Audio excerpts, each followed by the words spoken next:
Hi guys, so today's video is going to be a little bit less structured and more of a conversation. Now, I did this kind of video before and I didn't think it was going to do very well, but it is one of my top performing videos, and that was my plan for financial independence at 35. Now, the video that I thought I would do now is to sort of tell you how I went from making 16k a year, being in debt, to essentially making 6 figures last year. Now, I only realized this in the last couple of weeks. I literally didn't know that I had gone above 6 figures until someone pointed it out to me. And I was like, oh my God, I actually have. In terms of breaking it down, I made about 60k in my day job, about 77k in my business. So that's Panda Boss, and about £2,000 on extra things such as my side 0 hours job and selling things and things like that. So that's £138,000 that I've made last year, which is insane. I'm still trying to wrap my head around it. I thought I would just tell you my story of how I got from the 16k, the debt, etc., to where I am now. Before I get to the comments saying, this is unrealistic for me because X, Y, and Z, I just want to preempt this by saying, I'm not saying that everyone can do this. I understand that people have different circumstances. I understand that, for example, people who have children will have less time to spend on work. And that's fine. I'm not trying to say that everyone has to do everything the same way that I've done and that this is achievable for absolutely anyone. What I'm trying to get across here is that it's possible to change your situation, that it is possible to increase your income and decrease your debt and go from a worse position to a better position, if that makes sense. Whilst I'm not saying everyone that watches this video can make 6 figures, I'm trying to help you understand that it's possible to just generally improve your financial situation. If we start at the beginning, I started off by going to uni for a year, absolutely hating it, and deciding to take on an apprenticeship. Now, that meant obviously leaving university and starting at a job. So my apprenticeship was in finance and I was doing the AAT qualification. That is a level 3, I think, that I was doing, where you can get up to a level 4. So I did the level 3 AAT and then I decided, well, I'm going to do CIMA anyway. Let's see if I can get my employer to change me to CIMA. They were happy to do. So I essentially left AAT at level 3 and then jumped straight onto CIMA. Then throughout my career, and I do have a video sort of talking about getting promoted at work, so I'm not going to go into huge amounts of detail here. But essentially, within the space of 5 years, I managed to go from 16k to 60k. And that is mostly through just working hard, not being someone who just sticks to, no, this is my job, this is all I'm doing, I'm not going above and beyond, I'm not helping you with this because it's not my job. I was always extremely helpful and always looking for ways to expand my knowledge. I treated everyone equally, whether it was people who were working for me or working with me or that I was working for. I always treated people with respect. I wasn't scared of people higher up than me. That's not to say that I would, be inappropriate in any way. It was more that I would be able to just have normal conversations, joke around, treat them like people rather than, oh my God, it's my boss sort of thing. So that also helped. Getting mentoring, talking to people higher up. How do I do this? What do I need to do to get higher up?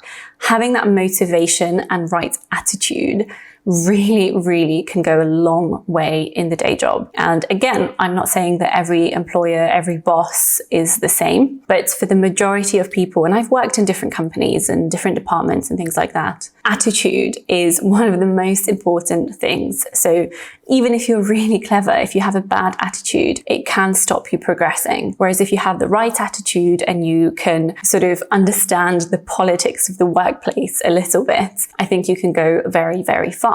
The other thing I would say as well is if you want to get to higher up positions at work, you need to not be so focused on detail all the time. So if your job is detail oriented, obviously I'm not telling you not to do that. But it's more around being able to see the big picture of how it works, how everything fits together. Does your director really need to know the million pieces of detail? Or do they just need to know these top 5 things? Learn how it works at your company, at your job. What do the people higher up look for? And try to mold yourself into that. Waffle is not really something that will get you very far, at least not waffle for the sense of waffle. Okay, so that's a quick overview of getting promoted within a 9-to-5 structure. Again, I've got that video, check it out if you want a little bit more detail. Now let's talk about getting out of debt, increasing the income outside of the 9-to-5. Essentially, you need to find what motivates you. What is the reason that you are doing this? And I've spoken about this in videos before. So if you've seen any of my previous videos, you know that I'm a big believer in the why. If it's like me, that you just want to be able to quit your stressful job and do something less stressful, you want to spend more time with family, animals, whatever it is, you want to travel the world, you just want to get out of debt. Find your why and then stick reminders of it everywhere. And you'd be surprised how psychologically that affects you. I've talked previously about having, pictures of my land on my background, pictures of my house project on my background, things like that. So every time I pick up my phone, I see that picture and it reminds me, oh, this is why I'm doing this. So if I feel bad, if I'm in my side job and I'm tired and I just want to go home and I don't want to do it anymore, I pick up my phone and I'm like, this is why I'm here. And it just gives you that boost of energy.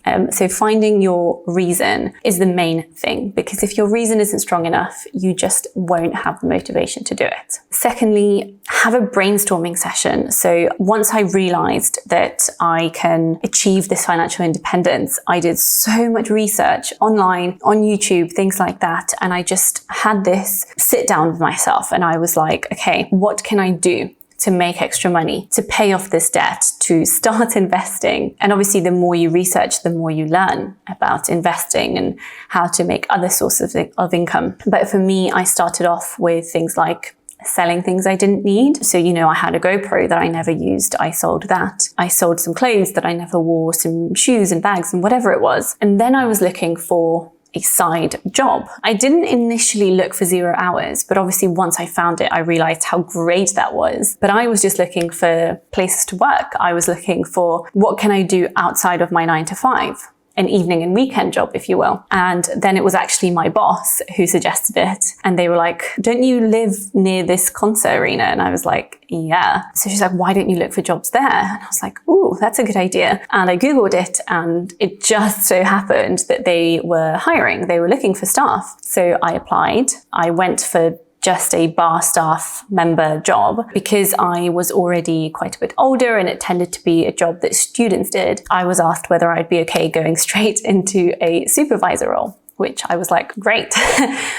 More money, more responsibility. That's kind of how I got my 0 hours job. Now, I absolutely loved it. You guys have probably heard me talking about it before. A 0 hours job gives you that flexibility. So if you don't need flexibility, maybe finding a stable, 8 to 12 hours per week is good for you. But if you have kids or whatever other reason you may have for needing flexibility, have a look into 0 hours contracts, because that 0 hours works both ways generally, which means yes, your employer doesn't have to offer you hours, but it also means when they do, you don't have to take them. So that is a great option for making extra income. And obviously it's not something that you're going to do forever. I'm not saying start making 6 figures a year by having 3 different actual jobs. It's just a stepping stone. It's not really sustainable. If you're just going to work an 80-hour week every week, that's not sustainable. But I think what's important to understand is it's really hard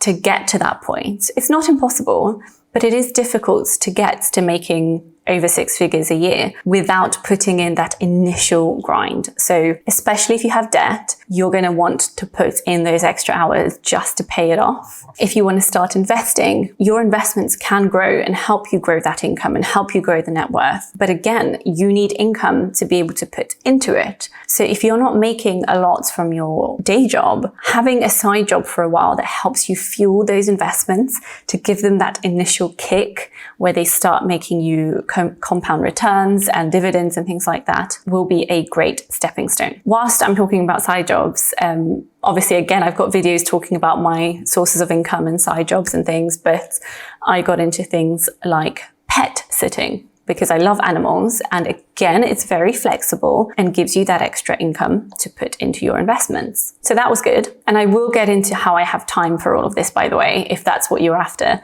So just bear with me. But then whilst I was in my sort of bar/restaurant 0 hours job, when I was talking to people about my plan, quite often people would find it really helpful what I was talking about. So I was like, okay, this is interesting. Maybe more people might find this helpful. And I set out with my YouTube channel. When I first made my YouTube channel, I wasn't really thinking that it would become the business that it has. Obviously, I knew that you can monetize a YouTube channel and things like that, but I didn't know just how much it could grow. I set it up with purely the intention of inspiring people and helping people and sort of logging my journey a little bit. I think I now understand because I've previously set up social media channels with more of an intention of making those social media channels grow and making money from them. And they never really went anywhere. I often used to read that, oh, you have to be passionate about something, like don't get into something with the intention of making money because you'll be disappointed. And that never made sense to me until this happened, because I was like, okay, actually, this was the one channel that I set up without the intention of sort of making it into a big thing and making money. And then it happened and it grew really, really quickly.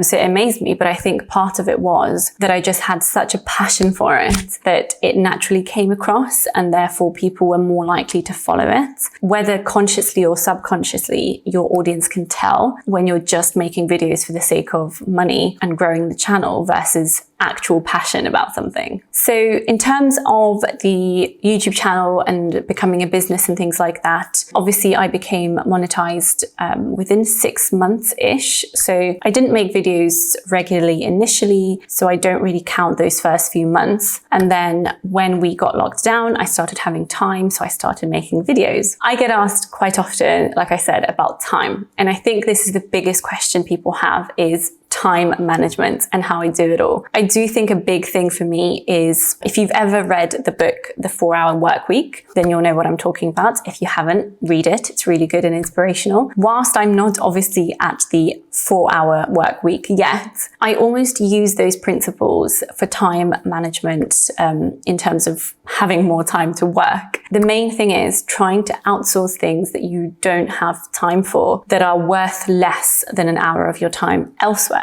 So for example, can I make more per hour doing videos, or do I pay more for a cleaner to clean my apartment? So I had a cleaner, so I didn't have to waste time on cleaning. With food, with cooking, it was very minimalistic. I never really made fancy meals. I wasn't into cooking. It was just either ready meals, which I know isn't super healthy, but that's the reality. It was either ready meals or sandwiches or really plain meals. So I don't know, a jacket potato, or something like a stir fry, which is really, really quick to make. I never spent a lot of time cooking. So that's almost like a little bit of a hack. It's outsourcing these things that you don't have much time for, and therefore you have time to focus on elements that make you more money. The other thing that you have to remember is prioritization. I did prioritize a lot, and I quite often had to make really tough choices of, you know, do I work? Do I go out? And do I do this? And I did have friendships that suffered because of it. But in my view, if your friendships can't survive you just prioritizing your financial health and having goals, then maybe they're not as strong as you think. That's what I would focus on. I would think that real friends will understand. I would never say, just cut off your friends, don't do anything. I would just say, do you really need to go out multiple times a week, even every week? Do you really need to do that? Do you need to constantly waste your money on drinks or eating out in restaurants, on doing things that cost money that you don't really enjoy doing because you're just trying to please other people? You need to prioritize yourself and you need to prioritize your time, because we do only have 24 hours in a day, and you also need to have good sleep. That is the one thing I've never sacrificed. I have never sacrificed my sleep, because I've read Why We Sleep, and I've listened to podcasts about why we sleep. And I know how important it is for your health, for your brain, for everything else to have the right amount of sleep. So yes, there's days, odd days, where I wouldn't have much sleep. So once in a while, if I had a really late shift in the bar,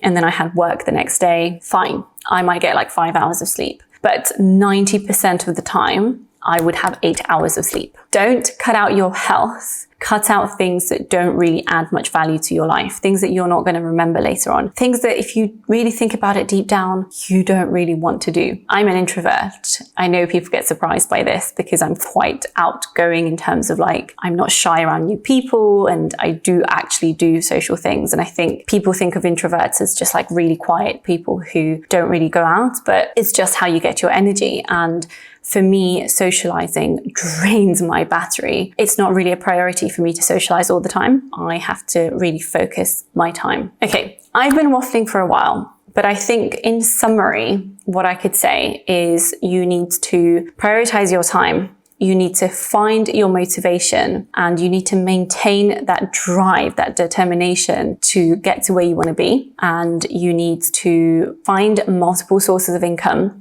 at least initially. And I do think you need some sort of business. And that's the last thing I will say. Obviously, a big chunk of that 6 figures was my business. So had I not started this business, I wouldn't have made 6 figures. I'd still have made decent money with all the other things I've mentioned. I do think 6-figure income is the most possible if you start your own business. I appreciate that I had really, really good luck where my business grew really quickly, but don't judge yourself against that, because the majority of times it takes a while to build a business. It takes a while to build the audience, to build that loyalty and the brand and everything else. So just because you don't make tons of money in the first 12 months, don't get disheartened. So many businesses take 2 to 3 years to really sort of boom. Take Catherine Manning as an example. She had her YouTube channel for, I think, 3 years or so. She had barely any subscribers and not really much income. And then all of a sudden, just that 1 year, her channel just essentially exploded. So it is that drive, that determination that will keep you going. Okay. I think I've waffled on long enough. I think I've covered everything I want to. Again, if you have any questions about anything I've said, pop them in the comments below. I will do my best to answer them. And thank you so much for watching. I hope it's inspired at least one of you. I'll see you in the next video. Bye.